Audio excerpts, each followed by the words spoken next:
Hello and welcome to the Etoft21sports Show for February 20th. How is everyone doing? My name is Eric. I'm the man behind Etoft21sports. We have an absolutely loaded episode for you today. My boy, David, a.k.a. Better DP21. He's going to come on. We're going to talk about the weekend that was in terms of sports betting. Plus, he's going to share some NBA bets. I'm going to share some college basketball bets. And Gino, host of the That's What G Said podcast, will have his horse racing bet of the day. But before we get into all that, I'd like to say thank you to the sponsor of the show, Parlay Play. If you're not using Parlay Play, go to the App Store, download the Parlay Play app, use promo code NFL Betting Blitz for 100% deposit match. If you are watching on YouTube, link to that is in the description below. Now, let's see what Gino has a cooking for us over at Oaklawn this weekend in the Rebel Stakes. Another big race this weekend with Kentucky Derby points on the line. That is Saturday at Oaklawn Park in the Grade 2 Rebel. Let's dive into the daily racing form past performances. I give you a best bet for this week. We're going to look at race number 11. That's the Rebel. Kentucky Derby points are on the line. And I am going to go to the number 6 in here, Dematic. I feel like there's a good amount of speed in this race. And I'm looking for a particular type of horse in their running style because I think Carboni from the inside is going, and I think from the outside, Time for Truth has to go. So with those two horses in here, they should both be forwardly placed. Then you have a horse like the 9, Langnos. You have a horse like Timberlake, who will probably be fresh, and he'll probably wants to be that far out of it. So I'm looking for a closer, a mid-pack to closer. And who is the most proven in this field at passing horses? That's the 6, Dematic, who has now shown very nice progression through his 3 starts. He put it all together when he got the job done last time out. And if you look at his pedigree overall, this is a horse who has the right to be very nice. He's a half-to horse named Dreamlike, who finished second last year in the Grade 1 Pennsylvania Derby behind Saudi Crown, who was third in the Wood Memorial, who's a really talented horse and going longer. So to me, getting more distance is key for a horse like Dematic. He's 8-1 on the morning line. If we get anything over 5, I think that's fair value on Saturday at Oaklawn Park. Best of luck. We'll be back next week with another horse racing play right here each and every week, talking sports with Erik. Make sure to give my boy Gino a follow at It's Me Gino B on X. I'm going to be on his podcast this Friday talking NBA, giving an NBA preview for the second half of the season. Now, without further ado, let's welcome one of the guys I absolutely love talking with the most. He's on my podcast every single week during the baseball season and during the NFL season. We share some bets, we talk some shit, we make some stupid bets, and we tell dumb dating stories. David, a.k.a. Better DP21. How you doing, my man? Doing great, man. Happy Taco Tuesday, pleasure being here again. It's been a little bit, but like I said, just happy to be part of the show. So first of all, I want to ask you, dude, you see this new little Apple Watch I got right here? I see it. Guess where I got the money from?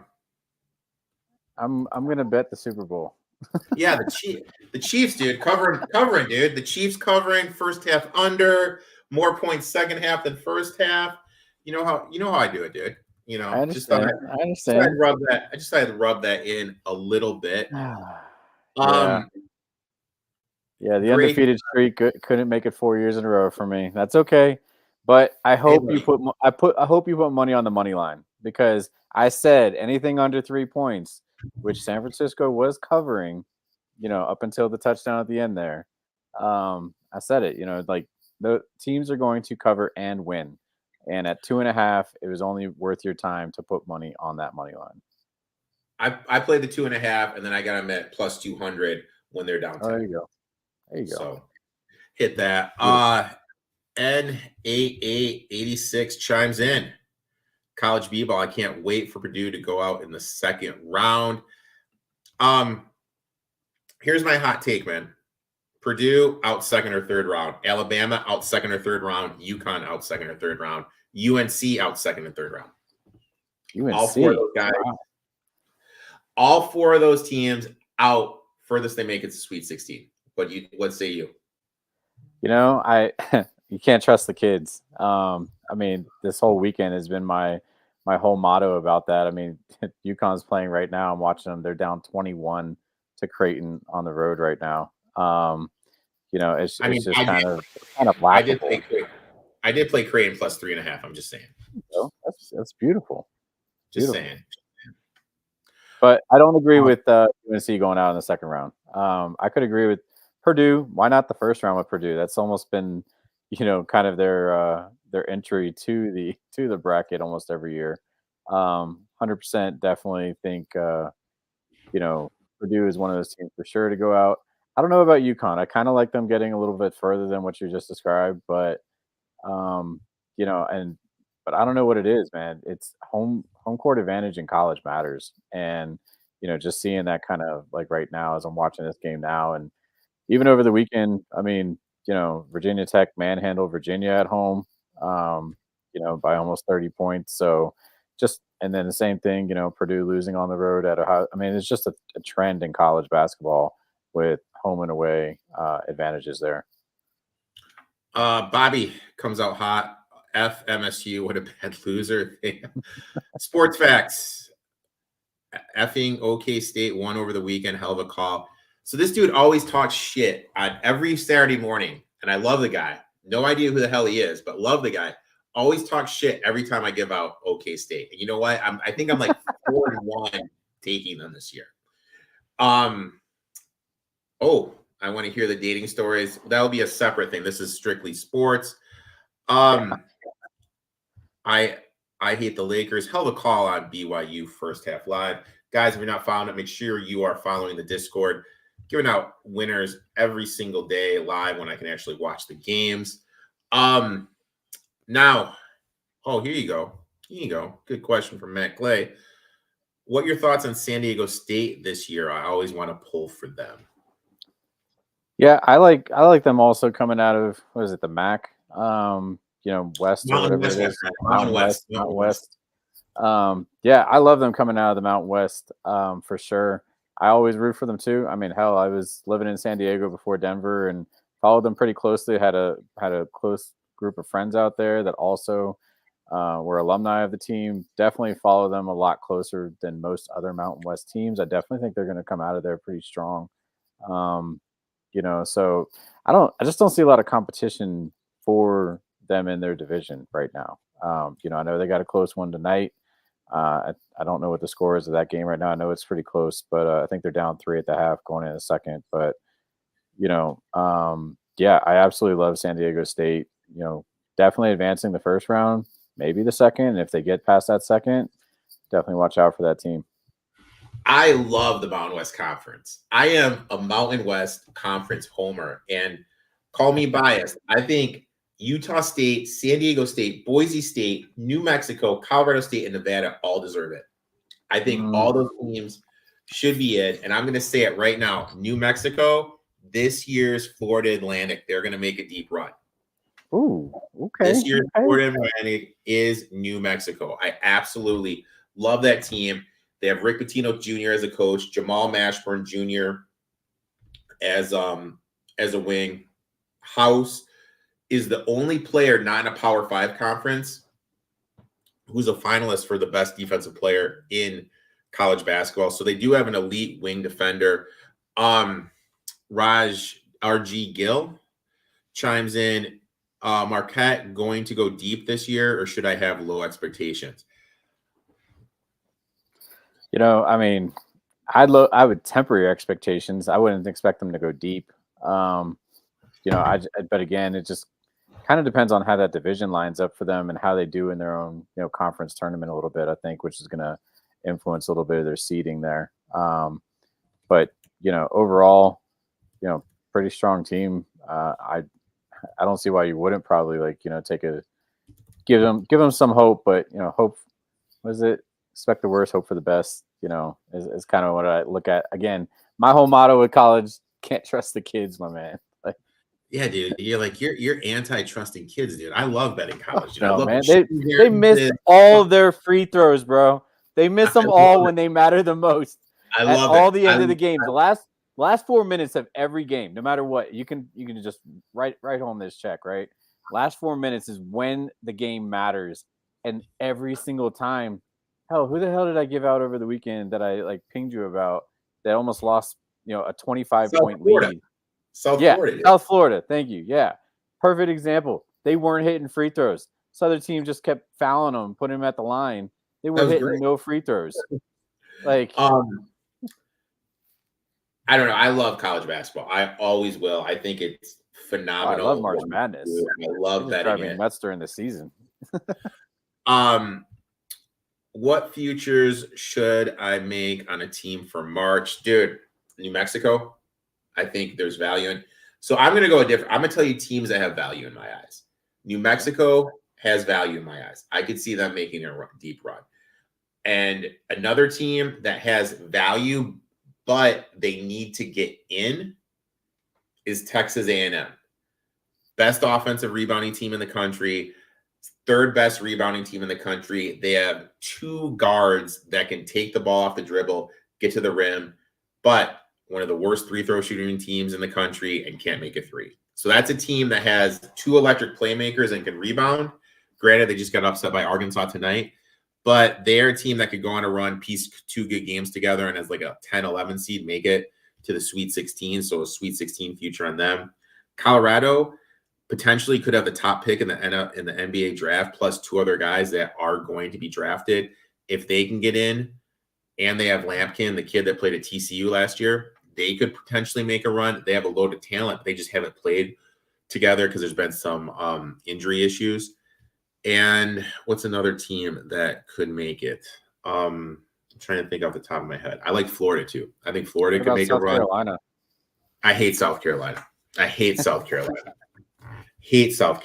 I like Florida. Good, another good rebounding team. They have good guards. They can defend the 3. They can make the 3. For me, that's the biggest things in March that I look for are rebounding. You mentioned free throw shooting. I agree with that. 3-point shooting and a guard that could drive. Yeah, absolutely. That's everything I look for. Those teams I mentioned have that. A higher team that I feel is kind of getting lost in the mix. I think Arizona's kind of getting lost in the mix right now. I was going to mention them as a future, so I'm glad you brought them up. I think that's a team that we can kind of look to. I think, they have Caleb Love. They have some bigs, good point guard, good coach. We're on the same page with that. I think they can make a run. They're just a team that I know my boy. he's an alum of theirs, and it drives him nuts they're like the Purdue of the West. The Purdue of the West. Is that a good thing or a bad thing? It's not a good thing. We have reached the point of the show where we're going to look back at the betting weekend, give some takeaways about everything that we saw. Could be anything. Could be basketball, hockey, UFC, or just a random thing that happened in the NFL. David, what is your first takeaway? Yeah, my first takeaway actually is going to be with the UFC. I mean, they had a stacked lineup for UFC 298 for anybody who was watching. Ilya Tapura with the main event earned his belt against Volkanovski as a new undisputed featherweight champion. I mean, just some of these matchups were just incredible. Feeling for Alex, I think he'll get a rematch there, but Ilya really, he brought out his boxing skills in round 2. I know, he seemed calm demeanor. He definitely owned the tempo and everything about that fight. My hat's off to him. He's undefeated champion at the featherweight division. To me, looks like another McGregor, very early into his career here. And, with the exact same record, coming out the gate, 15-0 right now. So, really, really impressive performance by him. Also, just, looking at the card overall, for the women, even Amanda Lemos versus Mackenzie Dern. Anybody who wasn't watching that fight, women, get out there and do some squats, because, that was each of those women battled. But seriously, my hat's off to Mackenzie Dern. I thought Amanda Lemos was actually going to ruin her. She looked so sharp, and she survived definitely the second round, hands down. But she held her own. She actually had better striking than Lemos. She actually had more control than Lemos. But at the end of the day, you got to be able to, as the underdog in the fight, you have to be able to display to the favorite and to the judges that you absolutely are controlled and actually won that fight. And she definitely got her face beat up. But other these names here, Rob Whittaker versus Paulo Costa, Machado Gary versus Jeff Neal. Now that one was really close to me. I actually really thought Machado, what was kind of playing possum a little bit, kind of just running around the ring a little bit there. But I mean, for anybody who's just hasn't been paying attention to UFC, my hats go off to Ilya, to Lemos, to Gary, to Whitaker. I mean, all these people, even Marab versus Henry Cejudo, they all earned that. And I mean, you're just looking for each of them to take the next step. So definitely looking, like a lot of great fighters on the way up. What a solid card. And the kicker about that card is actually every single favorite, I think through prelims all the way until the main event, every favorite won the whole way through and through until it got to Ilya as the underdog in that fight, who I had money on. And, that was the winner for me for that night. So I think Dern won that decision. I was surprised that it was blinded by lust. I could be blinded by lust. Okay. I respect that. So I, again, to my point of that whole fight, right? Like, absolutely do not believe it was unanimous decision the way that it got ruled. That actually surprised me. But I do think, her ground game gave her more control. I actually expected a closer, card coming out of the judges versus unanimous decision for Lemos.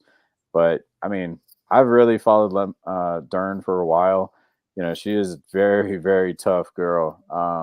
And she proved as much. She survived the round where everybody thought the ref was probably going to call it within another punch or two. And, her face definitely got beat to shit. But, for all intents and purposes, I mean, she held her own. I thought it was more split decision. I could have definitely seen that go in her favor to win that fight. But again, you got to prove to the judges that, as the underdog on that card, that you absolutely own that. And she couldn't do that based on the beating she took in that second round. Great pick of Dern circling on nets. Yes, I've seen that pick. Solid. I think everybody's seen that pick. Bobby Thomas times in lost. Sports Fest. She did well, but shit, she looked. Yeah. I agree with that one too. My first takeaway is this, and look, I've been very stern on this the last couple of years. College basketball coaches are losing games in the first 4 minutes of the second half. And it's a lot worse this year, it seems, in my eyes, than it has been in years past.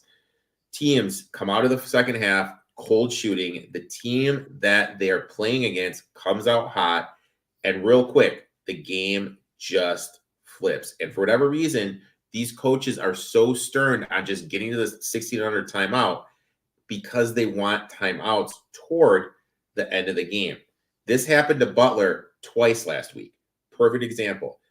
Against Marquette, 2-point game coming out of the half.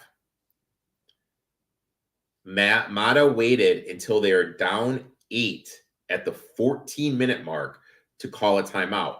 And when, like you mentioned, an underdog, when you're an underdog and you have a favorite up against the ropes, you can't give them that crack in the door. You have to stay on them. And anytime there's a run, you have to immediately slow everything down and get it in control. I mentioned Texas A&M earlier. That's one thing I love about Buzz Williams. There's a lot of things I hate about Buzz Williams, but he's not afraid to take that timeout within the first minute, 2 minutes of the second half. Also against Creighton. Now, look, I know they got blown off the door. Creighton played awful that first half, and Butler was up coming out of the second half. Mata waited until they're down 12 at the 11:39 mark to call a timeout. Why? And then you finish the game with 2 timeouts. It's like, what's the point? You don't get, you know what I mean? You don't get extra points for having these timeouts.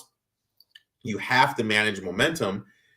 And I just don't understand why these coaches just constantly get burned by it and it doesn't come back. Next year, one of my things I'm going to do for college basketball, and I'm going to have my nephew do this, who's a whiz kid. I'm going to try to have him come up with a database and kind of see like what teams are the best in the first 4 minutes of the second half and try to use that to my advantage live betting. Because I think it's something moving forward next year we can really dive into, but we need the data. And I feel this year right now we're just so far behind it. There's no point to it. Yep. Takeaway 2, dude. And I think we're on the same one here. Probably similar here. My takeaway number 2 is actually looking at Dame time. I mean, looking from the NBA All-Star weekend, I think he really could. I think he found his step at the All-Star game. I think he could really springboard the Bucks in the second half, who are sitting third in the East right now.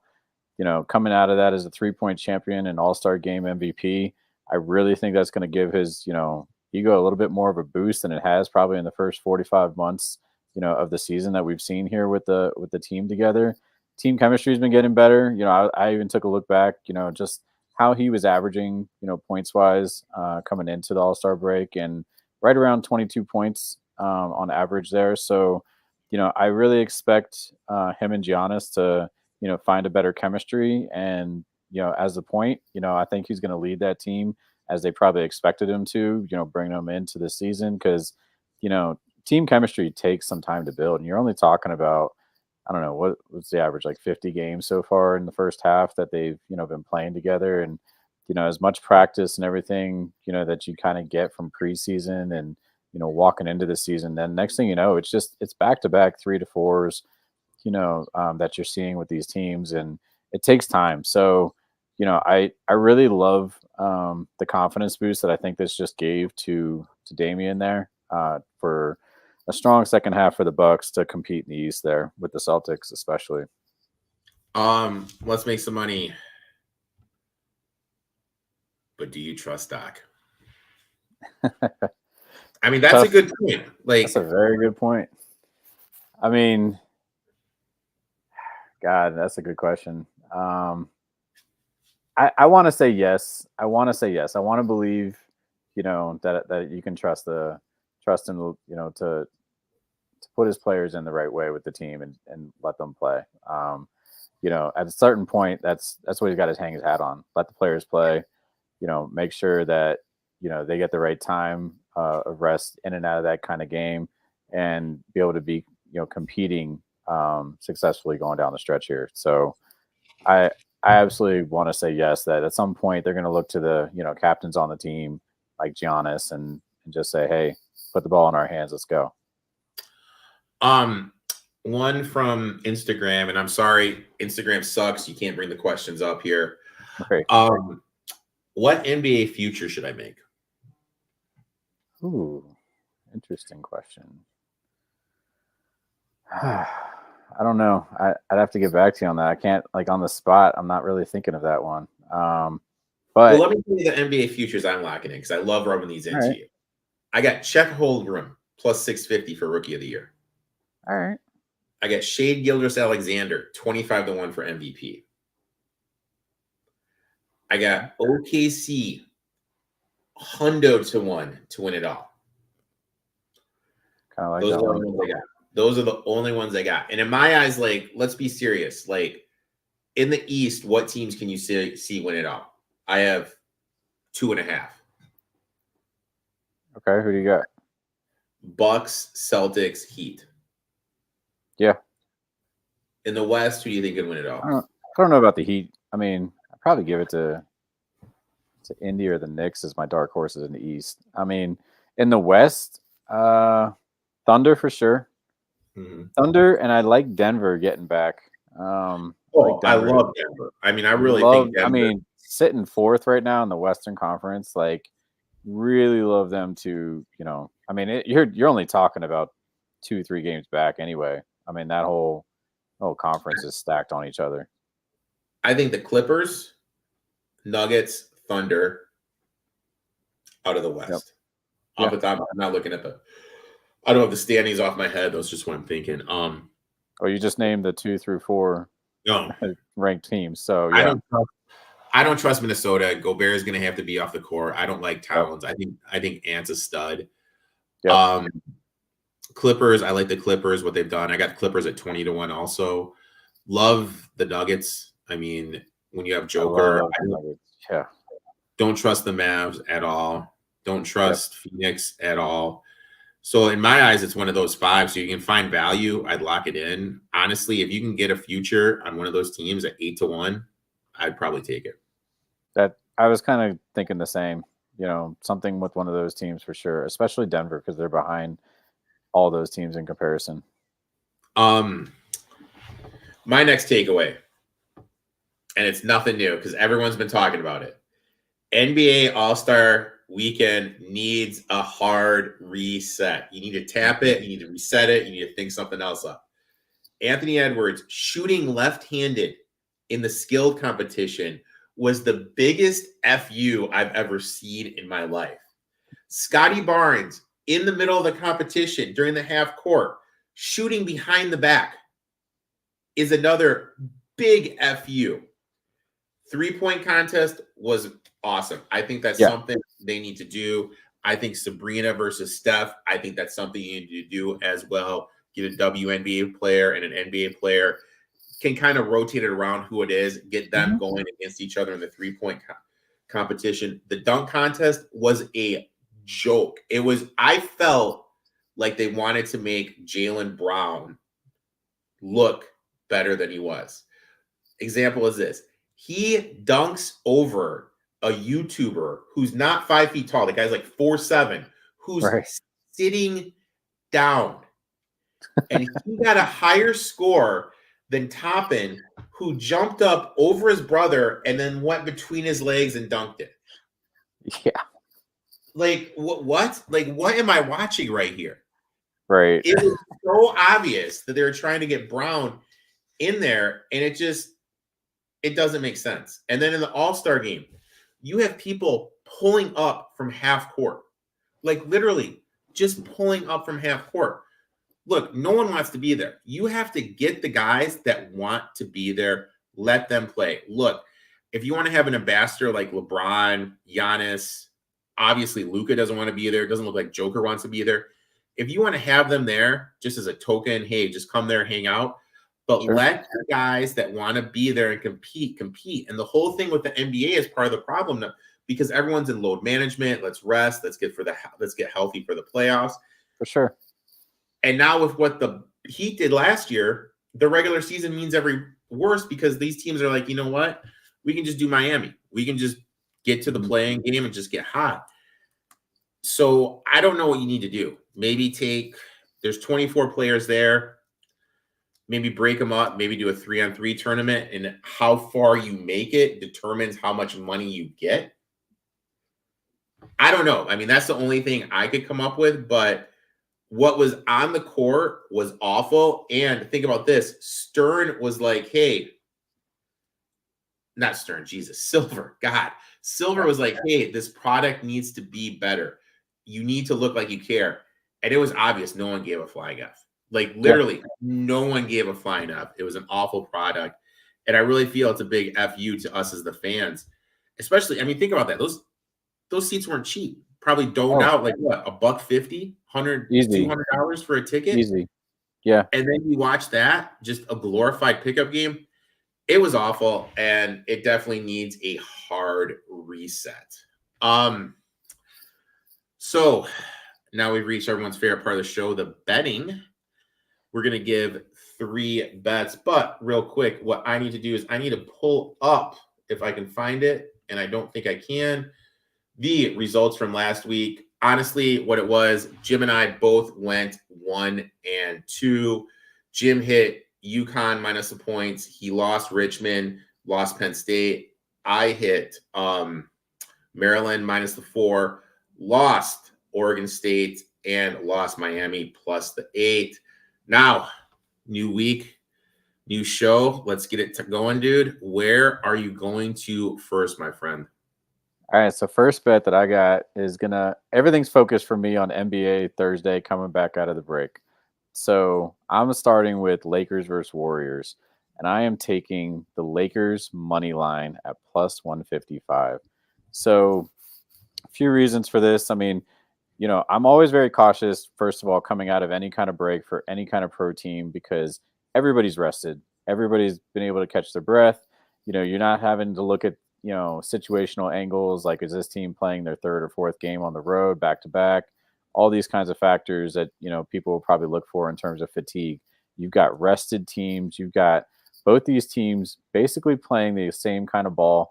So I do have an NBA model that is actually, that I've actually set up for this. And So my projected line for this game is actually closer to a pick 'em. So I'm talking 0-0 on both sides, and Lakers getting 4.5 right now.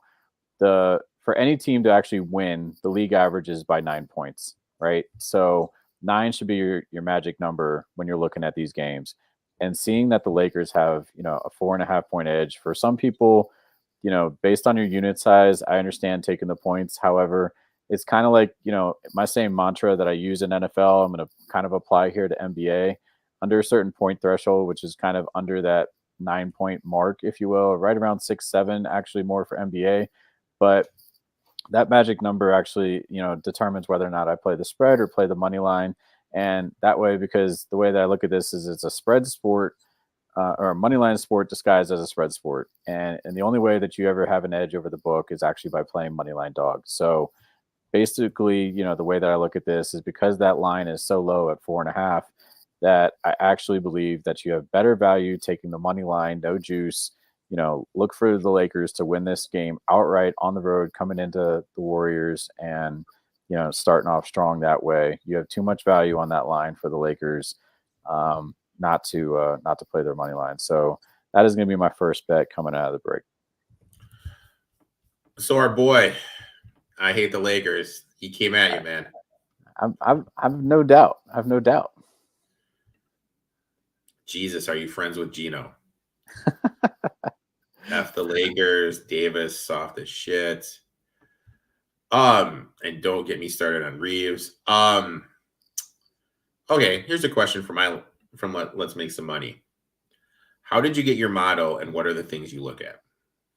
Sure. So, I actually pull stats. I scrape stats from a few different sites, and one of them basically gives me the total stats per player. So my model is not a team cumulative model, it is actually a player driven model. So I actually import the lineups for the projected games for that particular day.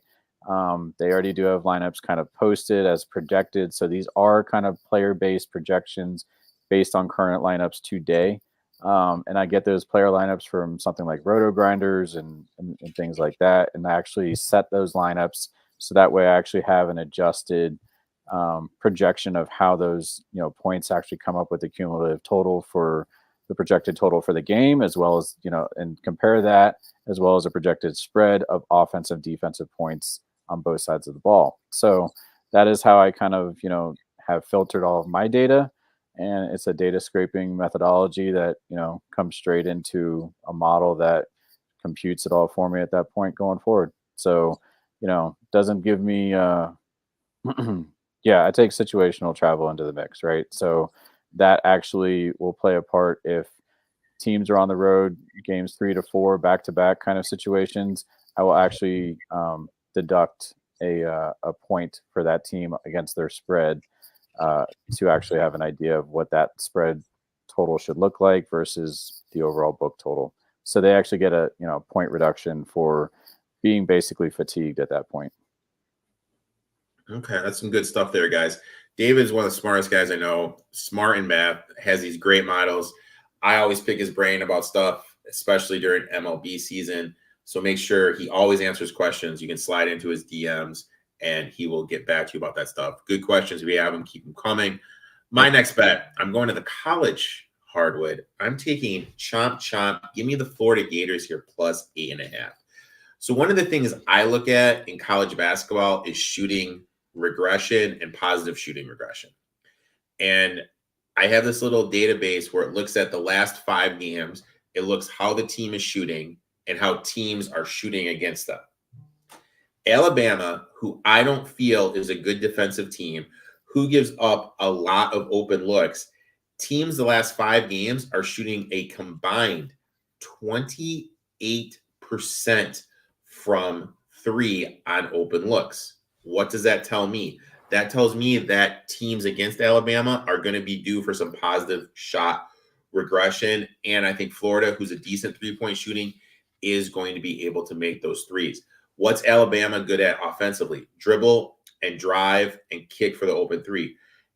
Florida is elite defending the drive and defending the three-pointer. So I think they're going to kind of be able to limit what Alabama does good. Florida, believe it or not, best rebounding team in the nation. This is going to be able to limit Alabama's second chance points. And if Alabama's not making threes, it's huge because it's going to limit the offensive rebounding for Alabama. Florida is the third best offensive rebounding team in the country. They're going to be able to get second chance points. I feel it's a great situational spot to fade Alabama. They're coming off a big 25-point win against Texas A&M. Have Kentucky on deck. Golden, who's the coach of Florida, 62% ATS as a dog in SEC play.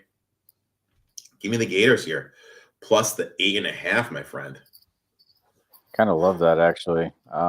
Made some really great points, and definitely something I would agree with Alabama. I think Alabama sucks. Like there's just some teams I'm just absolutely sterned on aren't that good, and Alabama flies into me. We do have a question here. Where was it? Is Creighton going to blow this? What's the score, man? No. What's the score? Give me, big dog. They're up 15 right now with 2 minutes. You're fine. All right. Well, dude, hey, man. Hey, just saying, dude. Don't trust the kids. I got the game on just over the screen. The game's on right now. It did get close. They got within 10, so I can appreciate the question. But they're now almost back close to 20 points, so it's fine. Next bet. Back to the association. Where are we going, big dog? Yeah, so back to the NBA. We're looking at the Magic and Cavs. I'm looking at the over 216 for this game. Again, based on my model projections, this projected total should come closer to 228.5, should be closer to what the line should be according to my model. So you're getting a 12-point, almost a 13-point edge if you round that up to 229. So, I really, again, like I said, rested teams coming out of the break. I'm cautious when it comes to playing any favorites. I do have the Cavs still winning this game. I do have them just beating this line, but, my model is actually projecting them at -8.5. The book spread right now is -7.5. You have a better edge on the book total at 216. It's actually one of the lowest totals going into the Thursday matchups. I think it is the lowest total, actually. But that's actually, and it really surprises me because you do have a team like the Cavs who are scoring, very high scoring team. So I just look for the best edges when it comes to this when I'm actually giving out these model plays. So, basically based on the current projected lineups, the projected total that I'm seeing is 229. Take that over, take your 13-point edge over the book right now while you can, and appreciate cashing that. Thoughts on the LeBron to the Warriors rumors? I mean, I don't have many thoughts behind that. I don't think he's going anywhere. I think it is a rumor. Because they almost made a trade. He's not going to go anywhere. I mean, that's the story that came out. Like, there's some stuff going on. Could have made a trade on the trade deadline. Okay, here you go. Could the Cavs make a run? Absolutely. I mean, they're sitting second right now. I mean, they definitely have been underrated in the market. I don't know how much more of a run they're going to make over someone like the Celtics in the East. And like I said, I think the Bucks are going to come on pretty strong.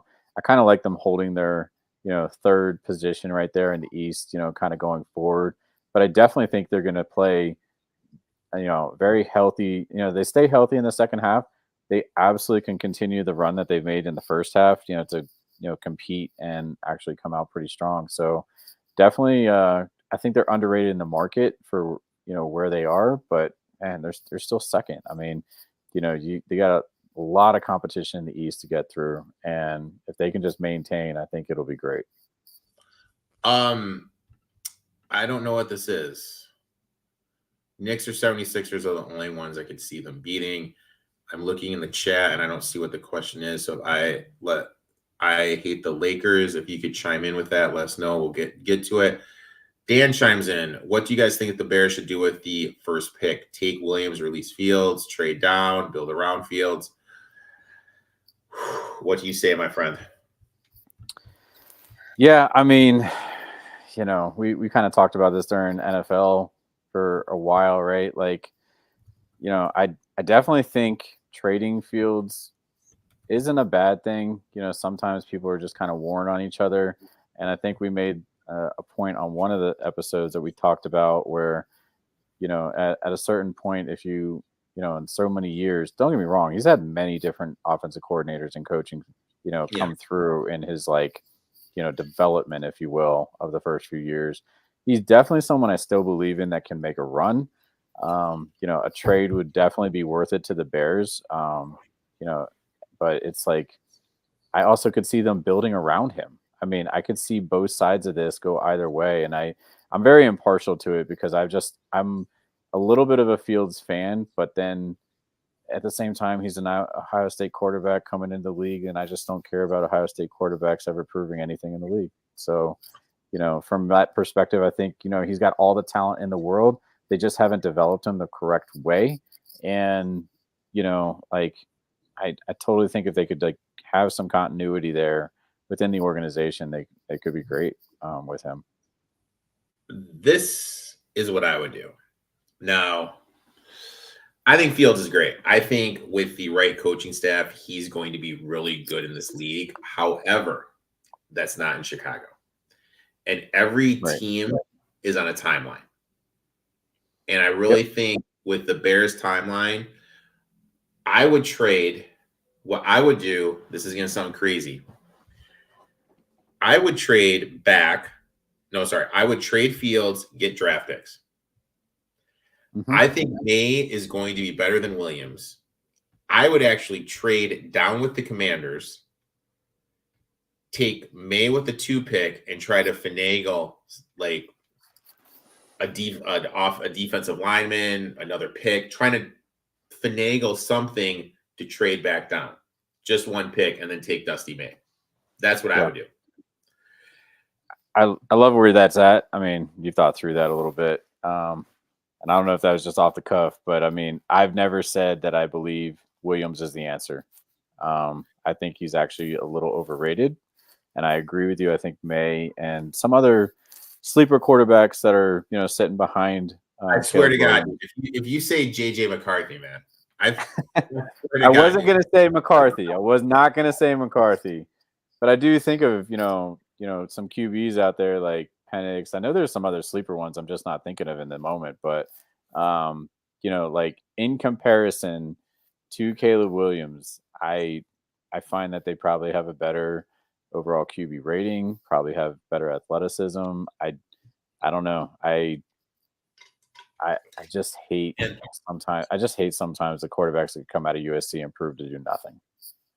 And here's the thing: everyone's trying to compare Caleb Williams to Patrick Mahomes. Mahomes is so much mentally stronger than anyone else in the league. Yeah. Put these guys on the field. Their arm strength is the same, but it's just what's up here, which is able to make Mahomes. And I'll be honest, I don't like what I saw with Williams. You look at what Hurts, Mayweather, Murray all did in that same system. They put up huge numbers. Yep. Who's to say Williams isn't the same? I didn't like how he ended the year. I feel he's got everything handed to him.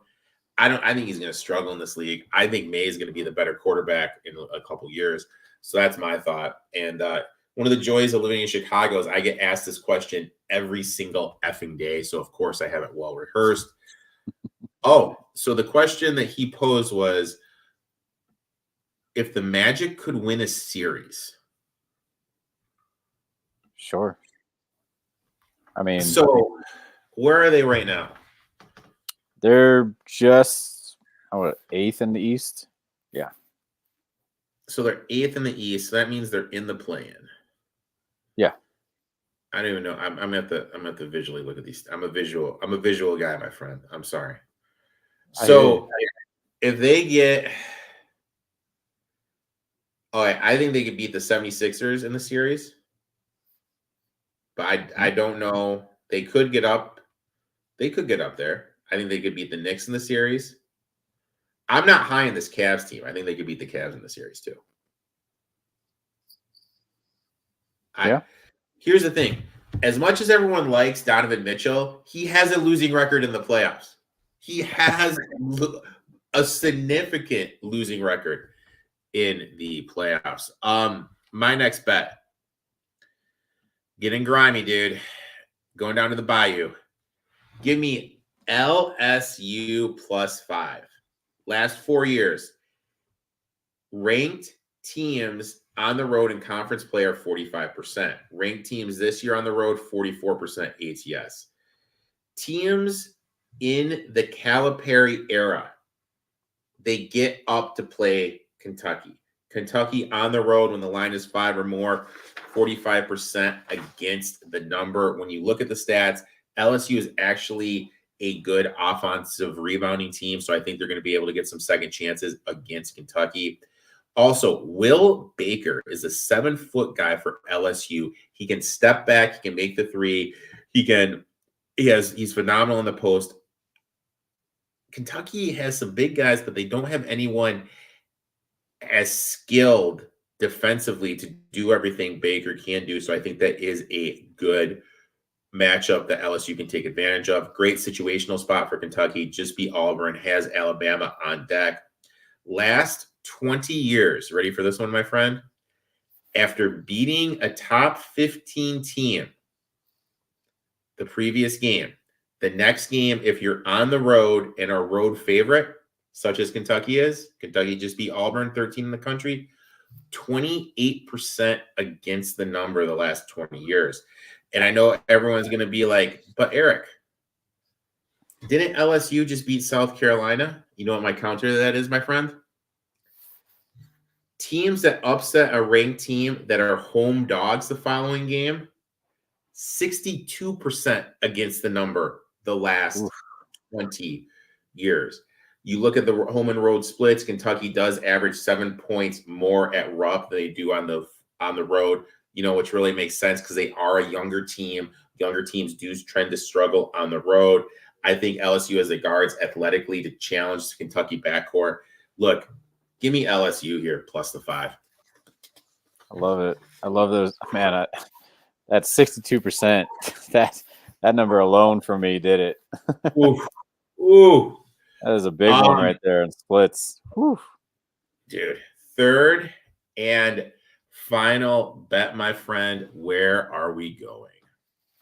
Yeah, so back to NBA. So been dabbling in a player prop pool, model as well. So, pretty much is, like I said, it's based on the individual player lineups and projected lineups and such like that. So what that does is it actually does an adjusted minutes per game as well as possessions, expected possessions that they should actually be on the court for to actually have an expected points outcome.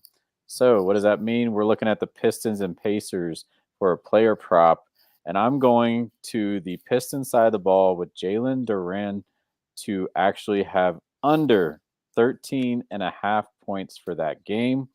My model is projecting him to score 7 to 8 points at most for the entirety of the game, which means that he should be only on the court for maybe 29 minutes.